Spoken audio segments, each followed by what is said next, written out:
गेल्या 15 वर्षापासून आमच्या इथे आई आदिशक्तीचं आगमन होतं आणि आगमन म्हणजे सुरुवातीपासूनच ती मूर्तीची प्रतिमा तयार करायची आणि नंतर त्या मूर्तीलाच घरी आपल्या विसर्जित करायचं, त्याचं पाणी काढून टाकायचं आणि त्याच मातीपासून दरवर्षी नवीन मूर्त तयार करायची ही संकल्पना होती.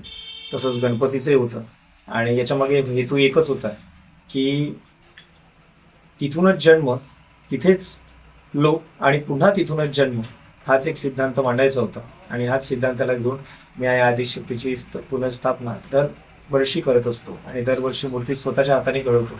त्याच्याकरिता सर्व जे काही करता येते, सुरुवातीला तर फक्त ₹90 खर्च होता, पण आज आई आदिशक्तीच्या कृपेने खर्च वाढत जातो आणि देवीच्या कृपेने कला आणखी दरवर्षी निखरत जाते. यावर्षी नृसिंह पण बनवलेत आणि असेच प्रयोग दरवर्षी होत राहणार. धन्यवाद.